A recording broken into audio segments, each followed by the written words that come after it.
Bonjour à toutes et à toutes, heureux de vous retrouver à Psy à la maison 49. Alors aujourd'hui je vais répondre à une demande qui m'a paru très intéressante en soi. Alors cette demande c'est, on m'a posé la question de qu'est-ce que c'était que les mécanismes de répétition et d'où ça vient et quelles en sont les conséquences.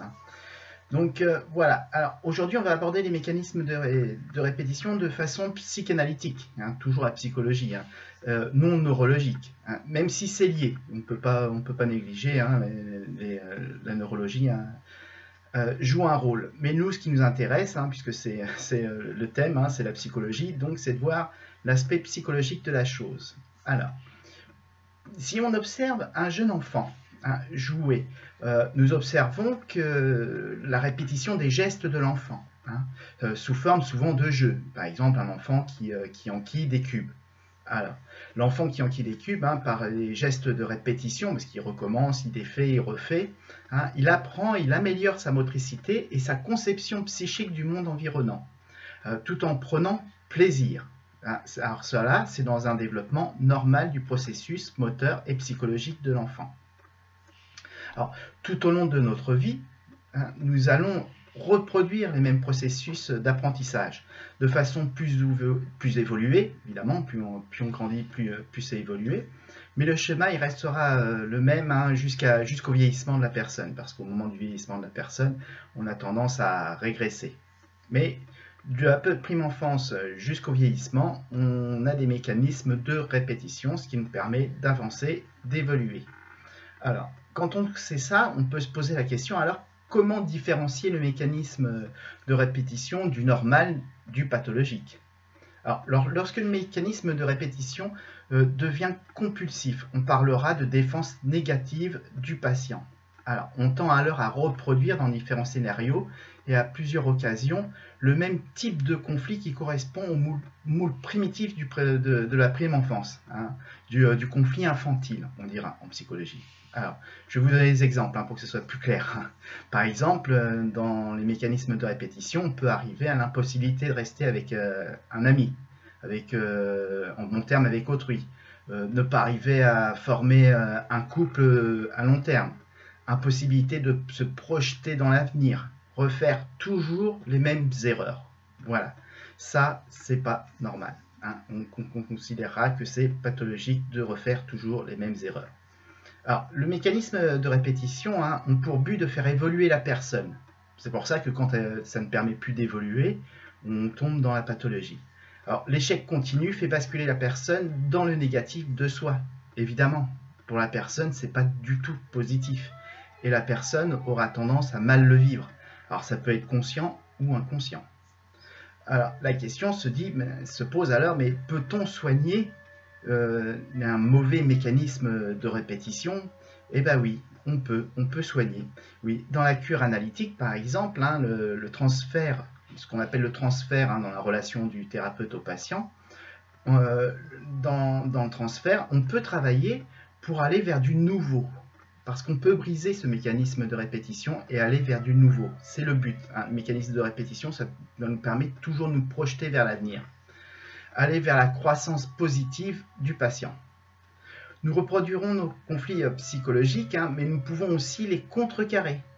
Cela vient de situations d'angoisse qui proviennent de nos toutes premières expériences infantiles. On l'a vu. Donc quand un enfant fait une mauvaise expérience, il peut avoir un mécanisme de répétition négatif. Alors, le patient, dans ces conditions-là où il est dans le négatif, le sentiment de culpabilité oblige à tout le temps répéter toujours la même chose. C'est ce qui explique que la personne ne peut pas s'attacher à autrui. Ce qui peut expliquer qu'on n'arrive pas à former un couple à long terme. C'est une mauvaise mécanique de répétition. Alors, sentiment de culpabilité, évidemment, la personne souffre, il ne faut pas croire, c'est pas évident de toujours être dans l'échec, parce qu'on peut dire que c'est un échec, donc c'est pas toujours évident de rester dans l'échec.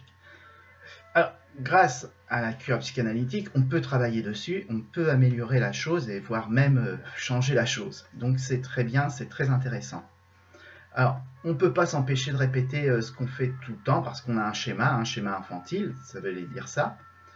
Alors, pour avoir une conduite envers nous-mêmes et vers les autres, hein, pour se défendre du mauvais danger du mécanisme de répétition, on peut travailler sur les dangers fantasmés au début de la vie. C'est-à-dire qu'on va revenir à l'état infantile, on va voir ce qui s'est passé dans l'enfance, ce qui a fait qu'on acquiert un mauvais mécanisme de répétition, et en prenant conscience de ça, on peut changer la chose. D'accord? Donc c'est quelque chose qui se soigne, le mauvais mécanisme de répétition. Mais je vous le répète, ils sont nécessaires, mais dans le positif. Il ne faut pas que ça soit devenu quelque chose de pathologique, hein, qui nous empêche d'évoluer, d'être bien. Tiens, coucou Mimine. Alors, je vous l'ai dit, ce principe peut être conscient et inconscient. Voilà. Voilà ce que c'est que le mécanisme de répétition, pour faire simple. Hein. Alors, justement, pour faire simple, hein, je vais essayer de vous résumer ça de façon très courte et très simple. Alors, les mécanismes de répétition, hein, sont des mécanismes de défense du psychisme. Il faut savoir que c'est une défense qu'on a en nous-mêmes. Hein. On répète le schéma. Alors, quand il est bon, eh ben, on progresse. Quand il est mauvais, eh ben, on ne régressera pas. On ne peut pas dire qu'on régresse, mais on n'arrivera pas à avancer positivement. Alors, défense du psychisme, hein, qui s'exprime dans la pathologie. Alors, généralement, le mécanisme de répétition, quand il n'est pas bien acquis, hein, il va créer du stress et de l'échec. La répétition a pour objectif la recherche de calmer l'angoisse et de retrouver les plaisirs, les désirs de nos expériences passées. En fait, on va essayer de retrouver un plaisir. Alors, quand on est enfant, on a des désirs, et après, quand on évolue, on a du plaisir. Le désir, c'est réussir ce que l'on fait. Le plaisir, c'est d'aller de l'avant. C'est ce qui nous permet d'avancer. Voilà. J'espère que j'ai bien répondu à la question. Hein. Je fais court, hein, parce que c'est jamais l'objectif de ces vidéos d'être trop long. Peut-être, ça peut paraître un peu succinct, mais dans l'ensemble, c'est ça.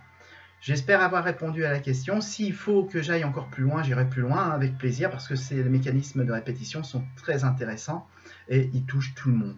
Et tout le monde a ce modèle d'évolution. Voilà. Je vous remercie. Je vous dis à la semaine prochaine. À bientôt. Bonne Saint-Valentin, parce qu'on est le 14 février, donc je vais vous oublier. Bonne Saint-Valentin à tous.